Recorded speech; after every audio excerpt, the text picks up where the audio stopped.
Hello class 10th students, आपको याद ही होगा हम लोग life line of national economy पढ़ रहे हैं और आज हम वाटरवेज पढ़ेंगे। तो हमने रोडवेज और रेलवे पढ़ लिया है और गैस पाइपलाइंस भी पढ़ लिया है। वाटरवेज में देखिए क्या है। Since time immemorial India was one of the seafaring countries. बहुत पुराने ज़माने से ही भारत में समुद्री यात्राओं द्वारा आना जाना किया जाता था।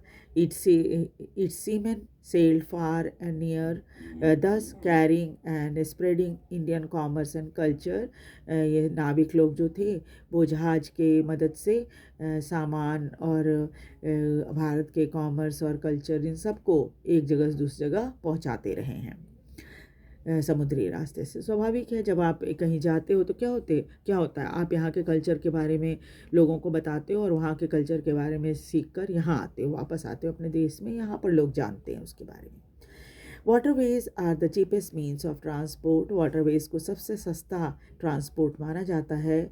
दे are most suitable for carrying heavy and bulky goods. और इन्हें सबसे ज़्यादा अच्छा, सबसे सूटेबल माना जाता है भारी और ढेर सारी चीज़ों को ले जाने और लाने के लिए। It is fuel efficient and environment friendly mode of transport. इसमें ज़्यादा फ्यूल भी इस्तेमाल नहीं होता और ये एनवायरनमेंट फ्रेंडली भी होता है। India has inland navigation waterways of 14,500 kilometre in length. Bharat में अगर देखा जाए तो भारत के अंदर जो वाटरवेज है करीब 14,500 किलोमीटर लंबा है। Out of these only 3,700 kilometre are navigable by mechanise boat. लेकिन इनमें से 14,500 लेंथ तो है वाटरवेज की, लेकिन सिर्फ 3,700 किलोमीटर ही ऐसा है जिसे हम मशीन वाले बोट से जहाँ जाना आना कर सकें। Following waterways have been declared as a national waterways by the government. यहाँ जो 3 वाटरवेज बताए गए हैं इसे भारत का नेशनल वाटरवेज कहा जाता है।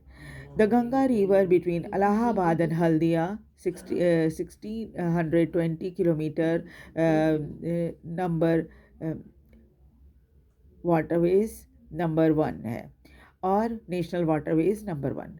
गंगा नदी में इलाहाबाद से लेकर हल्दिया तक करीब 1620 किलोमीटर की लंबाई का जो स्ट्रेच है उसको नेशनल हाईवे नंबर 1 कहा जाता है, नेशनल वाटरवेज नंबर 1 कहा जाता है। उसके बाद है ब्रह्मपुत्र नदी पर सादिया से लेकर धुबरी तक 891 किलोमीटर लंबी ये स्ट्रेच है और इसको नेशनल वाटरवेज नंबर 2 कहा जाता है। उसके बाद है the west coast canal in Kerala, जो कि कोट्टपुरम और कोम्मन उद्योग मंडल और चंपाकारा कैनाल 205 किलोमीटर लंबा है और इसे नेशनल वाटरवेज नंबर 3 कहा जाता है। The other viable inland waterways include the Godavari, Krishna, Barak, Sundarbans, Buckingham Canal, Brahmani, East-West Canal and Damodar valley corporation canal। इसके अलावा ये सभी जो नहरें हैं जहाँ से लोग या बोट या थोड़े से बड़े मोटर बोट की मदद से जाना आना कर सकते हैं। Apart from these, India's trade and with foreign countries is carried from the port located along the coast। और भारत में का जो व्यापार है विदेशों के साथ उसे ज़्यादातर पोर्ट्स की मदद से किया जाता है। 95% of India countries trade volume 68% in terms of value is moved by sea. Bharat में का 95% का जो व्यापार है वो अगर परसेंटेज में देखिए तो वैल्यू में देखिए, परसेंटेज में तो 95% है लेकिन वैल्यू में अगर आप देखिए तो 68% है जो कि समुद्री रास्ते से किया जाता है। अब हम देखेंगे मेजर सी पोर्ट्स। ये वाला पोर्शन बहुत ही इम्पॉर्टेंट है क्योंकि ये मैप वर्क में भी बहुत ज़्यादा रहेगा। कम से कम 1-2 सी पोर्ट तो आपसे पूछ ही लेते हैं एग्ज़ाम में। ठीक है, तो इसका भी ध्यान आपको रखना है। With a long coast line 7,516.6 kilometre, Bharat का जो कोस्ट लाइन है वो 7,516.6 किलोमीटर का है। India is dotted with 12 major and 181 medium and minor ports. Bharat में करीब 12 बड़े पोर्ट हैं और 181 मीडियम और माइनर पोर्ट्स हैं। These major ports handle 95% of India's foreign trade. और इन जो मेजर यानी बड़े वाले जो पोर्ट हैं जो 12 हैं, इन्हीं से ज़्यादातर विदेशों को व्यापार किया करता है भारत। करीब 95% सामान जो विदेशों को जाता है इन्हीं पोर्ट्स के थ्रू जाता है। Kandla in Kutch was the first port developed soon after independence to ease the volume of trade on the Mumbai port. Kandla port जो कि कच्छ में है, ये पहला पोर्ट है जिसे स्वतंत्रता के तुरंत बाद बनाया गया था ताकि मुंबई पोर्ट से आवाजाही जो सामान का हो रहा है उसे थोड़ा हल्का किया जा सके। In the wake of loss of Karachi port to Pakistan after partition, क्योंकि भारत का व्यापार ज़्यादातर कराची पोर्ट से हुआ करता था, उस समय भारत का बंटवारा नहीं हुआ था। लेकिन जब बंटवारा हुआ तो कराची पोर्ट जो है वो पाकिस्तान में चला गया, तो इसलिए क्या हुआ कि कांडला पोर्ट बनाना पड़ा ताकि जो मुंबई पोर्ट पर बोझ जो हो रहा है व्यापार का बहुत ज़्यादा, वो उसको थोड़ा कम किया जा सके। Kandla is a tidal port, ये एक टाइडल पोर्ट है, टाइड्स के ऊपर यहाँ पर आवाजाही होती है जहाज़ों की। It cater to the convenient handling of export and import of highly productive granary and industrial belt stretching across the state of Jammu Kashmir, Himachal Pradesh, Punjab, Haryana, Rajasthan and Gujarat. Kandla port से जो है वो एक्सपोर्ट और इंपोर्ट दोनों होता है, ख़ास तौर पे ग्रेनरी यानी अनाज का, और इंडस्ट्रियल बेल्ट जो है यहाँ इंडस्ट्री में बनते हैं जो सामान, ख़ास तौर पे जम्मू कश्मीर, हिमाचल प्रदेश, पंजाब, हरियाणा, राजस्थान और गुजरात में, उनको इन पोर्ट्स की मदद से कांडला पोर्ट से भेजा जाता है। Mumbai is the biggest port with a spacious natural and well sheltered harbour. Mumbai सबसे बड़ा पोर्ट है और यहाँ पर प्राकृतिक रूप से बहुत स्पेसेस भी है और साथ ही साथ हार्बर भी है यहाँ पर, जहाँ पर जहाज़ को थोड़े समय के लिए रोका जाता है। Jawaharlal Nehru port was plan with a view to decongest the Mumbai port, और मुंबई में ही एक और पोर्ट बनाया गया जिसको जवाहरलाल पोर्ट कहा जाता है। ये भी मुंबई पोर्ट पर थोड़ा सा काम का बोझ हल्का करने के लिए इसे बनाया गया है। Serve as a hub port for this region. तो जवाहरलाल नेहरू पोर्ट को एक हब पोर्ट के रूप में माना जाता है, यानी हब पोर्ट यानी कि सेंटर है इसका व्यापार का या सामान लाने ले जाने का। Marmagao port Goa is the premier iron ore exporting port of the country. और मार्मागांव पोर्ट जो कि गोवा में है, यहाँ से आयरन ओर एक्सपोर्ट किया जाता है। This port account for about 50% of India's iron ore export. Bharat का करीब 50% आयरन ओर जो एक्सपोर्ट होता है वो यहीं से होता है, मारवागांव पोर्ट से। New Mangalore port located in Karnataka caters to the export of iron ore concentrate from Kudremukh mines. और जो कर्नाटका में न्यू मैंगलोर पोर्ट है वहाँ से भी कुदुरमुख माइंस से निकले हुए आयरन ओर को एक्सपोर्ट किया जाता है। Kochi is the extreme western port located at the entrance of the lagoon with a natural harbor. Kochi port जो है वो एकदम बिल्कुल ही साउथ वेस्टर्न हिस्से में है और यहाँ पर एक लगून है और नेचुरल हार्बर भी है। आप इस मैप में देख सकते हैं अलग अलग हार्बर, ये जो पोर्ट्स हैं वो कहाँ कहाँ पर हैं। यहाँ देखिए अभी हमने कोची पोर्ट की बात की थी, ये देखिए यहाँ पर है कोची पोर्ट, ये रहा, केरला में है ये, ठीक है। तो ध्यान रखना है इन सब चीज़ों का आपको। ये मैप एग्ज़ाम में आएगा और इसको खूब ध्यान से पढ़ लेना है कौन कौन से पोर्ट कहाँ पर हैं। Moving along the east coast, अगर हम ईस्ट कोस्ट की तरफ जाएं, ये ईस्ट कोस्ट है, ठीक है। तो ये ईस्ट कोस्ट है और ईस्ट कोस्ट की तरफ अगर हम जाएं तो क्या होगा कि You will see extreme southeastern port of Tuticorin in Tamil Nadu. अब यहाँ देखिए, यहाँ से टूटिकोरिन, ये देखिए ये टूटिकोरिन है और यहाँ से स्टार्ट हुआ, तमिलनाडु में है ये तमिलनाडु है। तो यहाँ से स्टार्ट हुआ, ईस्ट कोस्ट की शुरुआत होती है यहीं से टूटिकोरिन से। और this port has a natural harbour and rich hinterland. यहाँ पर ये भी एक नेचुरल हार्बर है, अच्छी रिच हिंटरलैंड भी है। Thus it is a flourishing trade handling the large variety of cargo to even our neighbouring countries like Sri Lanka, Maldives. और यहाँ से बहुत अलग अलग किस्म की चीज़ें जो है वो एक्सपोर्ट की जाती है, ख़ासतौर पे पड़ोसी देशों में, श्रीलंका और मालदीव्स में। The coastal region of India, और कई भारत के कई कोस्टल रीजन में, मतलब यहाँ से सामान जो है वो भारत के कई कोस्टल रीजन में ले जाया जाता है।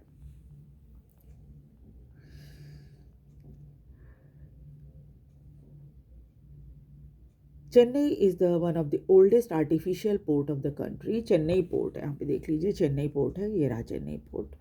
तो चेन्नई पोर्ट जो है आर्टिफिशियल पोर्ट है, इसे बनाया गया था, ठीक है, और सबसे पुराना है ये। अगर एग्ज़ाम में आ जाए कि ओल्डेस्ट आर्टिफिशियल पोर्ट कौन सा है हमारे देश का, तो आप चेन्नई लिखेंगे। It is ranked next to Mumbai in terms of volume of trade and cargo. और इसका स्थान मुंबई के बाद दूसरा है, ख़ास तौर पे जब सामान की क्वांटिटी है ना, वॉल्यूम अगर देखी जाए तो व्यापार का भी और सामान का भी। Visakhapatnam is the deepest land lock well protected port. यहाँ देखिए विशाखापट्टनम, ये देखिए ये विशाखापट्टनम है, कि आंध्र प्रदेश में है विशाखापट्टनम, ठीक है। तो ये सबसे गहरा है, लैंडलॉक्ड और वेल प्रोटेक्टेड पोर्ट है। The port was originally conceived as the outlet for iron ore export. इसे बनाया गया था आयरन ओर को एक्सपोर्ट करने के लिए। Paradip port located in Orissa specialise in export of iron ore.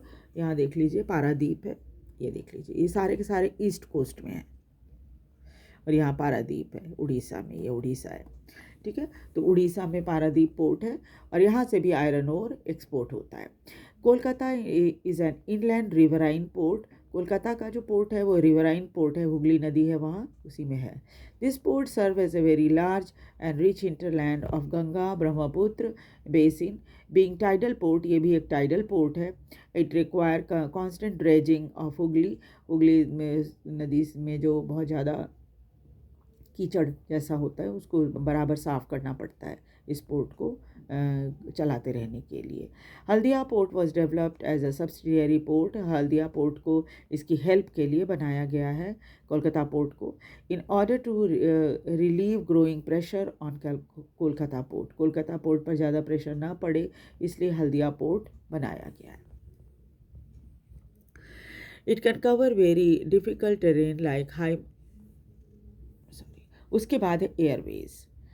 The air travel today is fastest and most comfortable and prestigious mode of transport. Air transport को सबसे तेज, सबसे कंफर्टेबल और सबसे सम्मानित ट्रांसपोर्ट माना जाता है।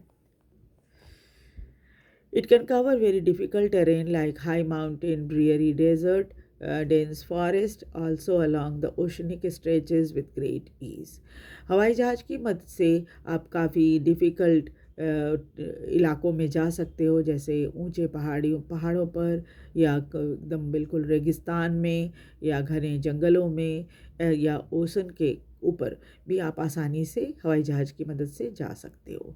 Think of the north eastern part of the country. North eastern part कौन सा? ये है नॉर्थ ईस्टर्न पार्ट देश का, नॉर्थ ईस्टर्न पार्ट है पूरा। तो north eastern part of the country देखिएगा तो आपको पता चलेगा कि यहाँ पर बिग रिवर्स, बड़े बड़े नदियाँ हैं, और डाइसेक्टेड रिलीफ, पहाड़ी थोड़ा इलाका है ना, तो कटा हुआ है ये इलाका थोड़ा सा भारत से। तो यहाँ पर क्या है, एयरवेज की बहुत इम्पोर्टेंस है। और इसके अलावा क्या है, नॉर्थ ईस्टर्न पार्ट में क्या, dissected relief, dense forest, frequent flood, international frontier. In the absence of airport, air travel has made access easier. और इन इलाकों में चूँकि यहाँ पर बाउंड्री भी है, चाइना का है, इधर म्यांमार है ना, तो और बॉर्डर इलाका है, इस वजह से, और भारत से दिख रही है बिल्कुल पतले से, इसको चिकन नेक बोला जाता है इस जगह को। तो यहाँ से क्या है कि ये थोड़ा सा अलग कटा हुआ होने के कारण यहाँ पर एयरवेज़ की इम्पोर्टेंस बहुत ज़्यादा हो गई है। यहाँ तक पहुँचना एयरवेज़ की मदद से आसान हो गया है। और यहाँ पर घने जंगल भी हैं, बहुत थोड़ा पहाड़ी इलाका भी है, बाढ़ बहुत ज़्यादा आता है, बारिश यहाँ ज़्यादा होती है। इस वजह से एयर ट्रैवल की मदद से यहाँ पर पहुँचना थोड़ा आसान हो गया है। एयर ट्रैवल में है सब हमेशा हवाई जहाज़ ही नहीं होता, हेलीकॉप्टर वगैरह भी होता है। उसके बाद देखिए, एयर ट्रांसपोर्ट वाज नेशनलाइज इन 1953। भारत में एयर ट्रांसपोर्ट को 1953 में नेशनलाइज कर दिया गया। ऑन द ऑपरेशनल साइड, अगर ऑपरेशनल साइड आप देखें कौन कौन से जहाज़ चलते हैं, तो Indian airlines, alliance air subsidiary है इंडियन एयरलाइंस का, प्राइवेट शेड्यूल एयरलाइन, इसके अलावा प्राइवेट शेड्यूल वाले एयरलाइन भी चलते हैं। और उसके non schedule operator provide domestic और डोमेस्टिक एयर सर्विस, और बहुत सारे प्राइवेट भी हैं जो कि डोमेस्टिक एयर सर्विस देश के अंदर ही एक जगह दूसरी जगह जाने में हवाई जहाज़ से मदद करते हैं। Air India provide international air services, air India जो है भारत का इंटरनेशनल एयर सर्विस है। Pawan Hans helicopter limited provide helicopter service to oil and natural gas corporation in its offshore operation. और oil and natural gas commission को Pawan Hans helicopter जो है वो offshore, आपने देखा होगा बॉम्बे हाई में जब ड्रिलिंग वगैरह होती है तो वहाँ पर इंजीनियर्स वगैरह को ले जाने का काम पवन हंस हेलीकॉप्टर ही करता है। To inaccessible area and difficult terrain like northeastern state and the interior part of Jammu Kashmir, Himachal Pradesh and Uttarakhand, इन सब का इस्तेमाल जो है कठिन जगहों पर ले जाने के लिए किया जाता है। Indian Airlines operation also extend to the neighbouring countries of south and south east Asia and middle east. Indian Airlines जो एयर इंडिया तो इंटरनेशनल एयरलाइन है, लेकिन इंडियन एयरलाइंस भारत के अंदर ही सेवा देता है, लेकिन पड़ोसी देशों में भी सेवा देता है, जिनमें south and south east Asia है, मिडिल ईस्ट है ना, और पड़ोसी देशों में भी इसकी ये सर्विस देता है। Air travel is not within the reach of the common peoples, ये महंगा होता है इसलिए साधारण लोगों के लिए थोड़ा कठिन है इसके टिकट वगैरह लेना। It is only in the north eastern state that a special provision are made to extend the service to the common people, और सिर्फ नॉर्थ ईस्टर्न रीजन में ही साधारण लोगों के लिए प्रोविज़न दिया गया है ताकि वो एयर ट्रैवल कर सके, क्योंकि वो जगह कठिन है, वहाँ पर ट्रेन वगैरह से जाना संभव या बस से जाना संभव नहीं हो पाता। तो नेक्स्ट क्लास में हम लोग कम्युनिकेशन पढ़ेंगे। वीडियो को लाइक और सब्सक्राइब कर दीजिए, और ये चैप्टर बहुत ही इम्पॉर्टेंट है, आप इसको ध्यान से पढ़िए, एग्ज़ाम में इससे हो सकता है बहुत सारे क्वेश्चन आए। Thank you very much.